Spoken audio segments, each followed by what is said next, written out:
Hey,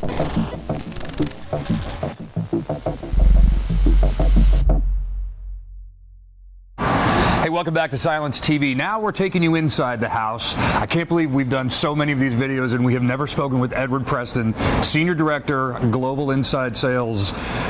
Dude, you've been a lot of things to a lot of people. You've got a lot of success behind you, but it did not start in technology.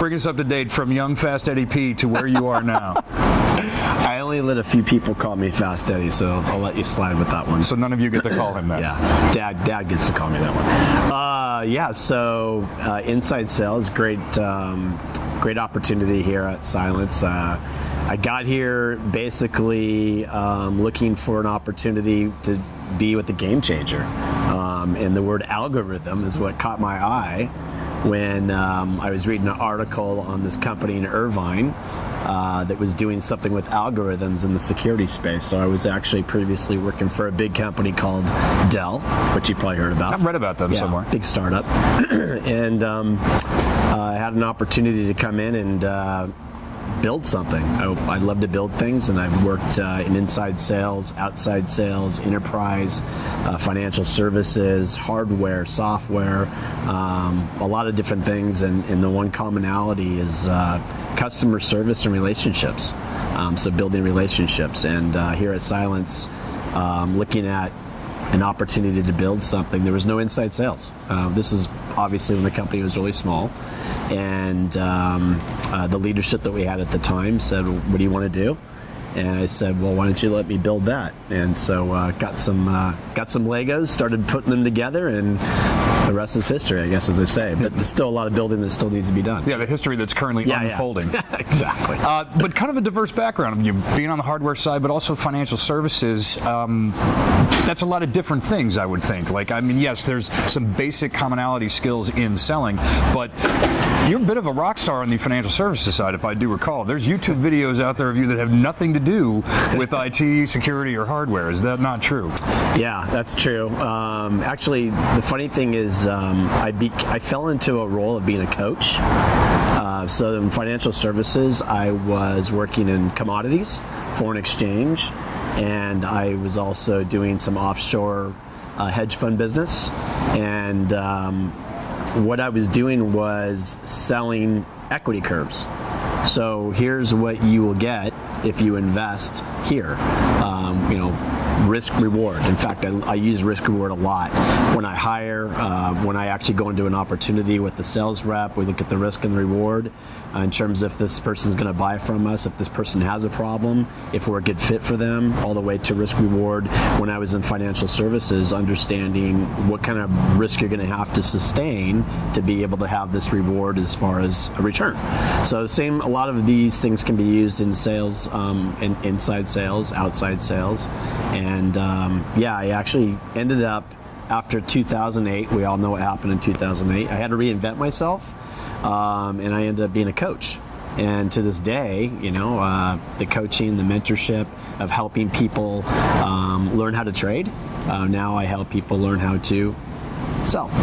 So let's talk about the common thread that runs through that. As you have evolved from the hardware side into financial services, being a trader, and now running a really successful inside sales team, when you're coaching, when you're mentoring, are you looking for specific types of personalities? Is it a background that they have in common? Like, when you're building this team, what is it that's catching your eye about somebody that comes in and sits down in front of you? So at the end of the day, people buy from people. So I'm always looking to make hires people that have a great personality, somebody that I want to, who I can see that a customer is going to want to partner with that person. Do they have the ability to actually build relationships? And if I can find that person, then I can give them all the other skill. There's a skill set that they have to have out of the box, which has to do with relationship building. But then in terms of the actual skill set that they need to achieve and understanding the process of a sale, the tools that are involved, the cycle of the sale and all that, that's something that has to be taught. There's some stuff you have to. Sales is not for everybody, so there's some things you need to already have, and hopefully it could be the way you were brought up. It could be based on the relationships you had or didn't have. And a lot of these things are, qualities, the character, how well-mannered are they? Because all these things have to come out when they actually get on the phone with somebody. I like that or well-mannered. face-to-face. You got that one rude guy that's like, come on and buy from me. Yeah. Not really going to work. Nobody wants to hear, hey, bud, I have a thing that I tell all of our inside sellers, which is you have to be different. Different.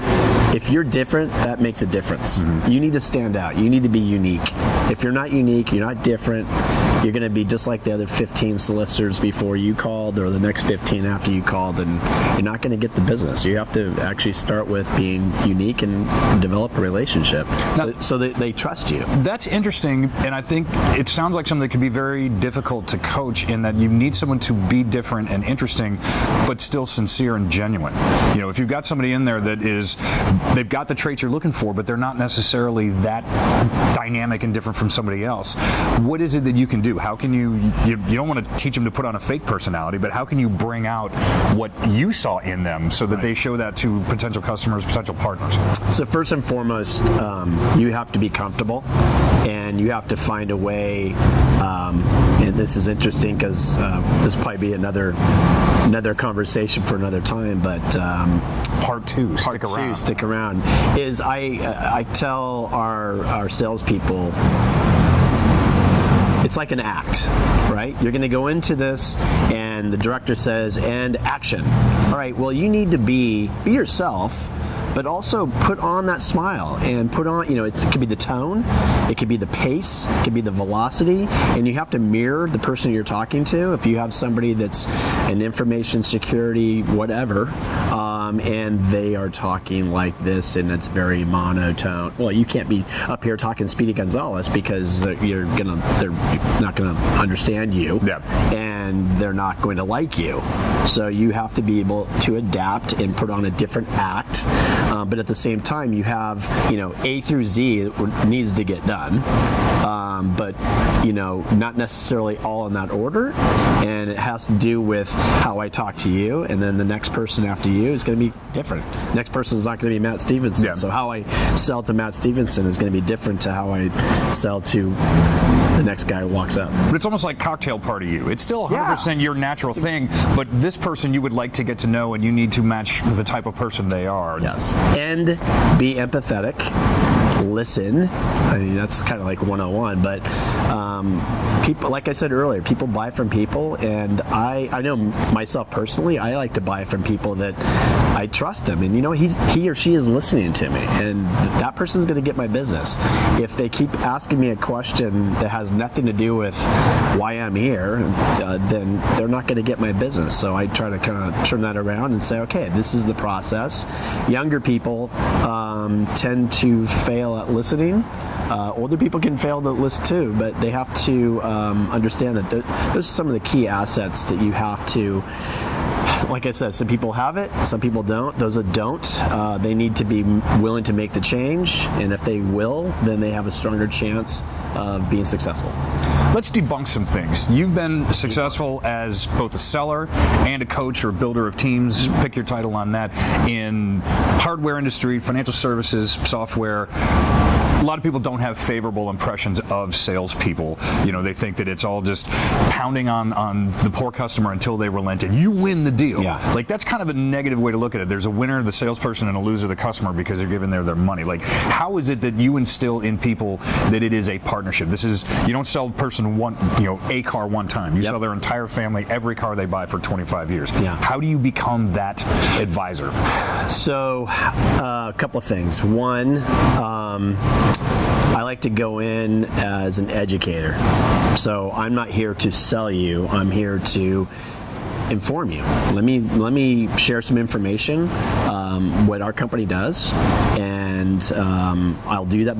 But before I do, let me get an understanding of exactly why you filled out this form, why you came to our company, or why you invited us to come out to your company, why you asked for a demo. So here I am calling you now, or here I am showing up at your doorstep.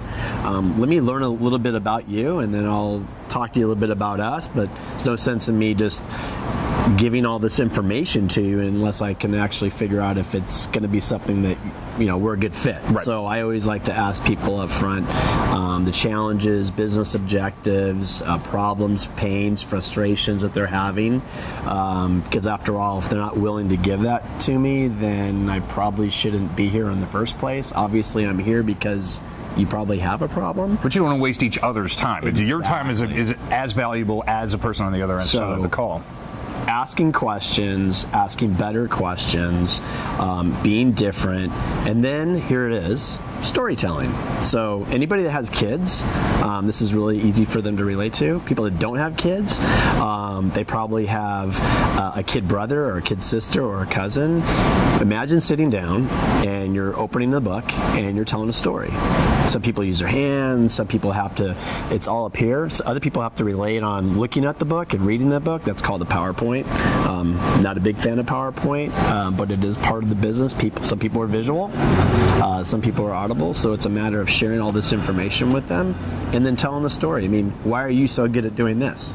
Because it's your pace and it's your volume and it's your attitude and it's your character and it's your, it's every. Some people. You're only as good as your guest. Some people get in front of this camera and they freeze and they don't know exactly what to do. But so again, selling is like telling a story, and it's about educating people. And what's most rewarding for anybody that has a true love for selling is getting the reaction from the other person that wants to walk with you, wants your product or service, and believes you. And it's because you've educated them, you've told a great story, and it relates directly to their issues, challenges, problems. And if you can do that, man, then you've got people that are buying from the people that they like, and you have the success. Now, as the leader of the inside sales organization, you've got, I think, two roles.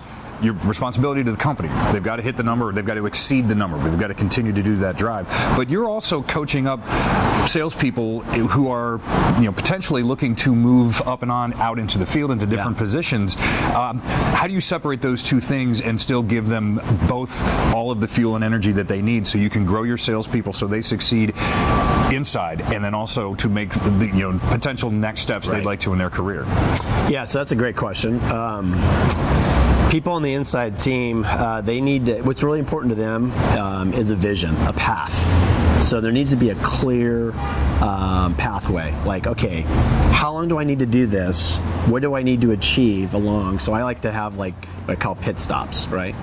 So every 20 laps, every 90 days, you're going to stop and have a pit stop. We're going to make sure that the tires need to be changed, a few little tweaks here and there, but young people, or it really doesn't even matter about the age, but people that are on an inside team, and I have 3 of them, they want to know what's the pathway to get to the next team or the next step. And the next step might be out into our channel, might be actually outside in a, carrying a bag, having an actual individual quota that they need to hit on an enterprise team or a mid-enterprise team or a strategic team of whatever shape and size. So clear definition of time and clear definition in terms of achievements that they need to hit.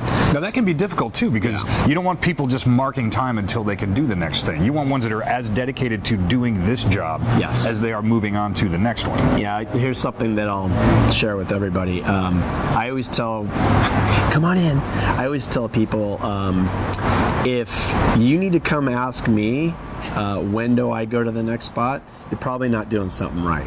And I have many different stories, lots of success stories of people that will work for me where I'm going to them and saying,